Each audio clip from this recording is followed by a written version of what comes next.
Donald Trump has outplayed Mark Carney yet again. He already had a response to Carney's moves in the trade war. And at the same time, he extended his negotiations with China, which relieves any price pressure concerns in America. Then China decided to increase its tariffs on Canada's largest agricultural food product. Maybe there's something going on there. And Donald Trump is using this to continue to stack wins. The U.S. had a better than expected inflation read. Two strong announcements from major investments leaving Canada, going into the U.S. But don't worry, the Canadian politicians think we can keep up the fight, taking on the U.S. This is all while the Alberta separation talks are heating up because they are seeing the economic cost of staying in Canada. And of course, Canadian politicians are going to double down on the right things, making the right decisions, and leaning on Canada's foreign entrepreneurs we've been importing into Canada. There is a lot to talk about in today's video, so let's get into it. Trade truce for another 90 days, just hours before the world's two biggest economies were set to raise tariffs on each other. President Trump signed an executive order to keep the pause in place until November the 10th, while Beijing also announced an extension. It means the U.S. will hold its levy on Chinese imports at 30%, and China will keep a 10% tariff on American goods. The White House says the latest extension will give more time to continue talks dealing with trade imbalances and what they consider unfair trade practices. Yes, so right there you can see the U.S. takes China seriously. We don't know how this is going to shake out. We know that they've already got some terms agreed to. We know that they want to continue talks. They didn't want to do that with Canada. What they did with Canada was they said, look, we're done dealing with you for now. You guys go freak out in the corner, spiral, just be secret kings who are going to take over the world. But we are going to deal with China and these other big countries. Yeah, we might even try and negotiate peace between Russia and Ukraine while you guys are just kind of spiraling there. Meantime, this morning, China has announced a preliminary anti-dumping duty on Canadian canola imports. The provisional rate will be set at nearly 76% starting Thursday. It is a fresh escalation in a year-long trade dispute that began with Ottawa imposing tariffs on Chinese EV imports last summer.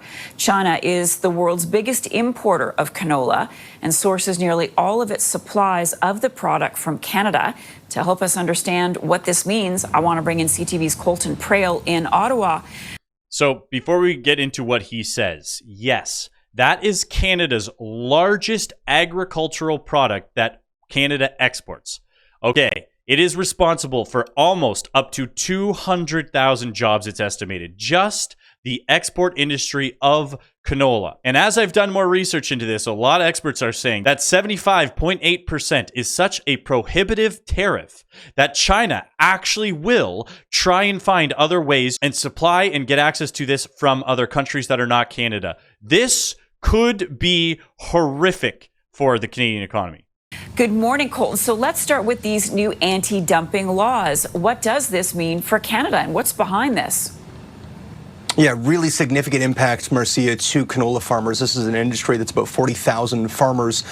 Primarily, it's centered in the prairies. Saskatchewan is the largest, but Manitoba, Alberta, both to smaller extents as well, have significant canola exports. And China, outside of the U.S. and Japan, China is the market. The U.S. is the largest market, but China takes in about $5 billion a year of Canadian canola in exports. And what is concerning is that this was an estimated or an expected escalation of the conflict between China and Canada. We've seen these agriculture and even aquaculture tariffs for quite some time, as you mentioned, in response to the EV tariffs that Canada imposed on Chinese EVs, but also on Canadian tariffs or Canada's tariffs on Chinese steel and aluminum. But don't worry, Canada has the Liberal politicians with the best world negotiator in the world who seems to always make the best decision. His decision, of course, is more government intervention and more government spending, which is the original reason for the complaint from the U.S. in the first place. Carney's $1.2 billion in lumber aid inflames subsidy allegations, U.S. industry says. A new financial support pledged by Canada risks deepening the neighbors' long-running trade dispute and may result in yet more import taxes. The U.S. is accusing Canada of dumping cheap lumber into the U.S., and they're able to do it because of government subsidies. So what did the government do? Decided to provide more subsidies, and instantly the Americans were like, not round here, partner. Not round here. Let's see what they had to say. It's reflective of the Canadian system, which is one where government intervenes, government helps, and government has a big role. Oh yeah, it does. There's estimations that government intervention is responsible for up to 40% of Canada's GDP. And I know that's sort of second nature in Canada. Yup. And it's fine for Canada to have that system. No, it's not. We don't like it here either. The issue arises when the majority of Canadian lumber is shipped over the border and becomes subject to U.S. trade law, he says. President Donald Trump has said the U.S. doesn't need Canada's lumber and has requested the Commerce Department probe the national security risk of U.S. wood imports, which would lead to tariffs on top of the escalating duties. My goodness, it would be nice for Canada to get a win every once in a while. So let's see how Canada is attacking the US here. Canadian coffee shops changing name of Americano drink to Canadiano to spite Trump. And the US tariffs is the report. Okay, Canada, sounds good. That's the win that everybody gets to cheer on. Let's see how things are going in the US. Inflation and how far you can stretch your dollar. This morning's new numbers deliver some good news. Inflation did not rise as much as expected last month. The consumer price index held steady at 2.7%. That's compared to last July. And it's the same inflation rate as the month before. Let's go to CNN business and politics correspondent Vanessa Yurkevich. Vanessa, and yes, this is CNN, which I actually thought was interesting. They gave a generally positive review of the numbers because on the Canadian side, Canadian news, oh, well, we're seeing the U.S. inflation start to grow and the numbers are getting worse there. They're feeling the pressure. Well, it looks like now, and this is CNN, who obviously is no friend of Trump, and they're presenting the numbers as they are. They said, look, the numbers are not looking as bad as we thought. What does this new CPI number tell us? Well, it shows us that inflation really held steady amidst these historic tariff levels that we have not seen since the 1930s. As you mentioned, Wolf, on an annual basis in July, inflation up 2.7%, and on a monthly basis, inflation up 0.2%. That's really a mirror image to what we saw in the previous month of June. Now, when we look at key categories that we track regularly, energy, food, and shelter, take a look what happened here. Energy was down 1.1%, led because gas prices fell by 2.2%. Americans are getting some good gas prices these days. Food, flat. So prices at the grocery store actually came down by 0.1%. And then shelter, that's what we pay for rent. We saw an increase there. That's the biggest share of this report, up 0.2%. But when we look at core inflation, we can see where the tariffs, where the price increases are starting to take effect. I do have a small correction there because she said the tariffs and the price increases on core. But looking into it, actually, almost all of the core increase was due to services. A lot of that was wages. That wasn't necessarily the actual tariffs themselves. A lot of it had to do with American entertainment and kind of just a domestic demand. So not actually the tariffs making prices higher. Americans were just spending more. It was hotter than expected and the highest level on an annual basis since February, up 3.1% on an annual basis, up 0.3% month over month in July. Key categories that we have been tracking because of the tariff pressures are toys, furniture, appliances, apparel. You can see almost all of those up a little bit, except for appliances, which are down by 0.9%. I just spoke to the CEO of a major U.S. retailer who said that he's actually not surprised that prices are rising slower than expected. There's some feathering going on with prices where things can go up one month, things can come down another month. And Wolf, that is in reaction to the volatility around the tariffs changing week to week, even day to day. Another thing to be like, it's important to mention. So, they talked about, we were talking to these people. We're not surprised. These prices are feathering. And even on the food side of things, eggs used to be insane in the U.S. Now the prices are starting to correct. Big things that are getting hit in the U.S. are getting hit almost globally. Like coffee is a big one. Everyone's complaining about the price of coffee.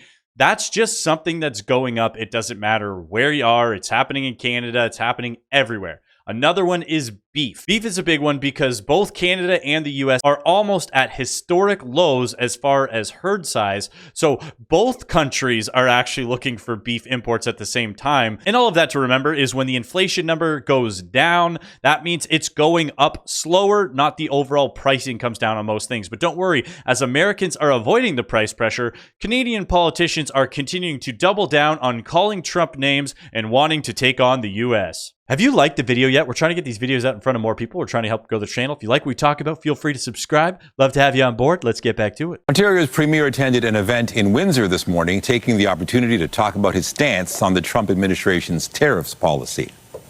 The foundation of our healthcare system, our foundation of our education, of our infrastructure, is one thing. It is our economy. Oh, that's worth noting there, Doug, the liberal slug who stinks like a pug. The economy's important. Maybe we should be focusing on that other than these things we're going to be talking about later in the video, which are kind of insane. And that's why we have two choices here. We either roll over and get steamrolled by this guy south of the border that's causing inflation and driving up costs, or we fight. We just watched that as of now, that is not happening, at least in the US. It is happening in Canada, however, where Canadian brands which do manufacturing in the States are no longer being put on Canadian shelves because prices are going up too much. Fought before. And we've decided, and I think Canadians have decided, that we're going to fight like we've never fought before and stand up to the bully across the border there. Yeah, so the Canadians have decided we're going to stand up against the bully across the border there. Let's see how that's working for the Canadians who continue to stand up and fight. We have this first announcement here where a CEO is crediting Trump's tariffs for his massive win at the expense of Canada. Now is the man behind it all, Century Aluminum CEO Jesse Gary. Jesse, great to see you. Thank you so much for being here. Thanks, Maria. Glad to be back. So tell me how significant this restart of this smelter is. Well, it's huge. You know, finally, under President Trump's leadership, we're seeing an increase in U.S. aluminum production after decades of losing production. This restart is a direct result of his tariff program, and we're really happy to deliver it for the country and for our workers. He could not have been more clear there. He said thanks to President Trump and his leadership and the tariff programs, which is wild. Well, that's incredible. And the restart will boost U.S. domestic aluminum production by almost 10%, bring the facility from its current 75% capacity to full production by June of 2026. Tell me about the backdrop here, as before these tariffs went into place, you were dealing with aluminum being dumped in the United States at cheaper levels. That's right, Maria. In fact, after President Trump's first term, Canada is granted an exemption under the Biden administration. No! And we saw Canada increase imports into the U.S. by over 30%.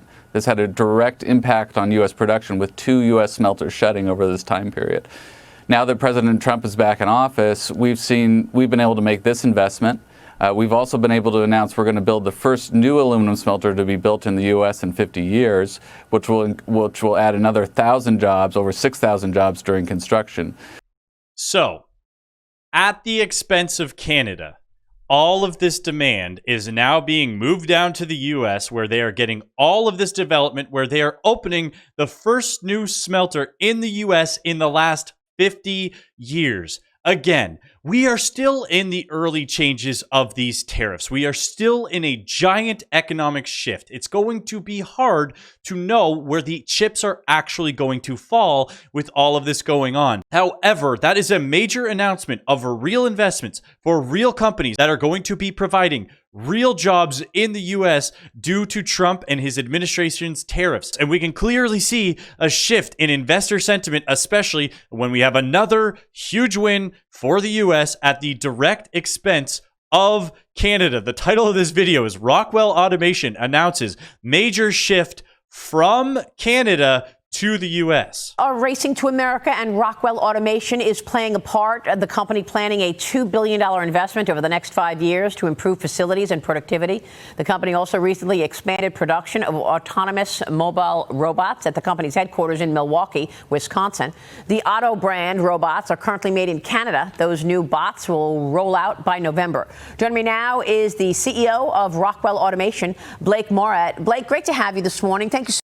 So that's two CEOs back to back who are talking about investing billions of dollars in the US, taking their investments from Canada back home. So obviously, Mark Carney, the big deal maker, the international banker, the number one investor, is going to be focused on the right things when it comes to this. So what's he doing? Oh, Carney and Zelensky speak ahead of Trump-Putin summit in Alaska.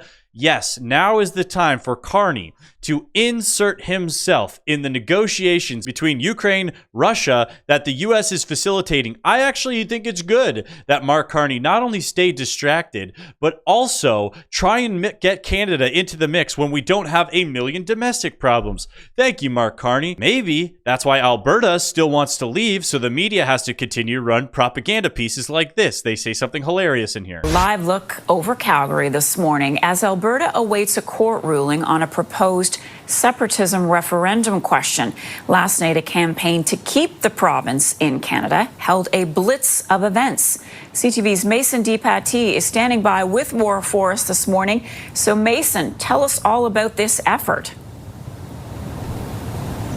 Well, Marcia, these events were put on by the group called the Forever Canadian Group, and we're all about getting petition signatures. It's putting forward the question of, do you agree that Alberta should remain in Canada? Its goal is to get a policy proposal or a referendum question on the next provincial ballot. To do that, it requires 300,000 names within the next 3 months. Okay, well, surely they can do that because, as we know, the news has been very adamant that all of Alberta wants to stay inside of Canada. This campaign is being led by former Deputy Premier Thomas Lukazik. He needs to 300,000 signatures in 90 days because his question was submitted before recent changes which lowered the threshold. And Marcia, we did ask how many signatures they've gotten so far, but the volunteers say they haven't been able to count. But Lukazik noted he has seen strong support. I love that they're running a whole video and this whole thing is titled around him saying strong support. They can't even provide a number of the amount of signatures. It's incalculable. It's too high. There's that many signatures. We can't even get it to you. But trust me, there is strong support, I promise. Really? Yeah, you don't think if you had the actual numbers, if you were hitting 300,000, you would be letting them know? It's because Albertans can see the writing on the wall and they know the opportunity cost, what is going to happen if they don't leave Canada. Look at this economic damage that is on the table for Alberta. This tweet is from Kirk Lubomov. Thank you, Kirk. Breaking. The Liberal federal government emissions reduction plan and its emissions cap on oil and gas industry is going to cost Alberta billions. Alberta will lose almost $1 trillion in economic activity between 2030 and 2050. That sounds like a positive statement moving forward. Smaller GDP, a decline in household disposable income, employment losses, and provincial revenues down. Total disaster for Alberta. Reminder, what's bad for Alberta is also bad for Canada. Canada is dealing with death by 1,000 cuts right now, and the federal government is still wanting to move forward with all of their environmental plans that are going to cripple Canada economically. Maybe that's why businesses continue to leave and not want to invest in Canada. But, you know, it could also have something to do with this. There was this story here. Today, it's a hub of industry, transportation, and warehouses. But at one time, this expanse of land bordering the south arm of the Fraser River in Richmond was a summer fishing village for the Cowichan tribes. Our lands were taken. Our fishing rights were denied. Our voices were silenced. But we remembered. Following the longest trial in Canadian history, the BC Supreme Court sided with the Cowichan in a lawsuit against the federal and provincial governments, the City of Richmond, and the Musqueam and Tsawwassen First Nations. In your court. So there you have it. If you are a private business that comes and wants to open up in Canada, there's now been a precedent set that if you do, there could be a legitimate chance that the court is going to side with the natives and your land will be taken, private land, mind you, will be taken right out from underneath you just because of politics and Canada wanting to cave to every single thing that the Indigenous want. Surely they don't get away with anything they want and are becoming basically one of Canada's largest political influences, and surely there's consistency in a lot of these situations, especially this one. Let's take a look, because as a Nova Scotia man gets a $25,000 ticket just for walking in the woods, here's some of the feedback. And Premier McNeil was saying, stay the blazes home. I guess this is stay the blazes out of the woods. A week has passed since the Nova Scotia-wide ban on entering the woods came into effect, and some citizens are already testing its limits. A Cape Breton man's videos went viral over the weekend after he went to the Department of Natural Resources office in Cox Heath and announced he was going into the woods in protest. So I want to challenge So there you go. He ended up with a $25,000 ticket. And as they said, it is a Nova Scotia-wide. So that is a state, province-wide fire ban. Don't go in the forest. No one is allowed to do it. This guy got charged $25,000. Surely we are going to make sure things are managed fairly and equally across the board. Oh, what's that? The Mi'kmaq play to go on in Halifax Park after Nova Scotia wildfire restrictions cause uncertainty? Oh, okay, so basically they were allowed to do something that others were not allowed to do, all because, once again, it is the Canadian natives who, for some reason, get away with every single possible thing. Surely this is not another thing that will stop foreign investors wanting to invest in and build in Canada. But speaking of foreign investors, foreign entrepreneurs, we actually have one of our top entrepreneurs working on the case right now, seeing how we can get some business booming in Canada. There you have it. Canada is bringing in the world's best and brightest. And actually, maybe that's why we have the American Investment in Canada Index at an all-time low. Big wins for Canada across the board this week, with the major company announcing they're going to be investing $2 billion in the U.S. The aluminum industry showing signs they will continue to leave Canada for more opportunity in the U.S. and massive destruction to Canada's largest agricultural sector. But don't worry, Canada is focusing on the right things by giving away private land, encouraging businesses that they will be safe investing in Canada, especially when Mark Carney is throwing around billions of dollars that is only making the Americans more angry. If you made it this far in the video, you absolutely rock. Don't forget to like and subscribe. We are trying to get these videos out in front of more people. We are trying to grow the channel. If you want to help us contribute to the channel, the link is down below. You can do it through YouTube as well. Thank you, and have a great rest of your day.